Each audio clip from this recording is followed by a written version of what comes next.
All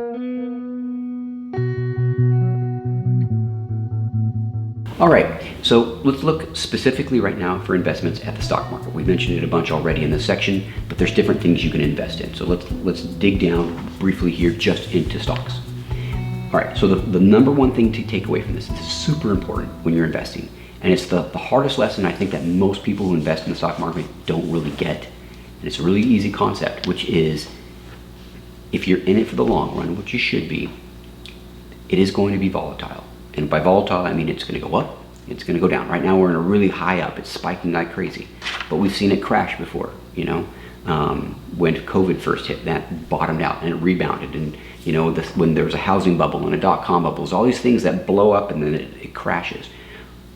When it crashes, people sell all their crap. That's why it's crashing, right? So they sell when they're going down in value, and then when it's going crazy, they're like, hey man, I want to get on that train, and they all jump in. So they jump in and they buy when it's high and they sell when it's low, all right?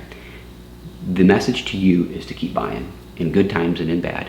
And despite the volatility, don't let it affect you. When you see your account, the numbers on your stock investment account go down, don't let it stress you out. Know that it's coming back up. It always rebounds, right?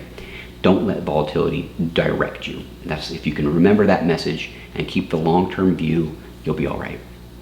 Again, index funds, like I mentioned at the beginning, are kind of the safest way to kind of make those slow gains, but keep in mind that they are very slow. All right, I don't necessarily say put everything into an index fund and just forget about it. Now, if you certainly want like the easiest thing, like I don't want to think about stocks, I just want to put money there and invest none of my thought and education into the stock market, okay, do an index fund. Understand, it'll get you there, but it'll be the slowest way there. What I would suggest is don't make crazy bets on other stocks or things that are more speculative or you don't really know what they are until you have the extra cash to do that. So the same thing when we were talking about buying the nice house or a nice car. Wait till you've got a certain sum of money that's not going to ruin you if you know, don't put all your investments into one crazy stock. Have most of it in something steady, but when you get to a point where you feel a little more comfortable, yeah, go ahead and swing for something that's a little more risky. And once I kind of started to understand the stock market, I started making some of those bets.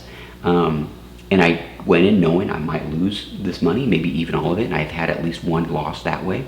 But I would say that some of my most profitable investments, the things that have grown my portfolio the most, have been these stocks that have been more of a risk. So I do both. When you go off and when you're picking stocks, you're picking companies to back, to put money into, make sure it's something that you understand.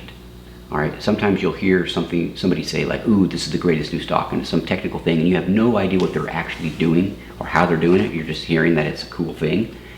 Make sure it's something you understand. Like, personally, I understand how Walmart works. At least I think I do. It's a big corporation that's got stores everywhere, right?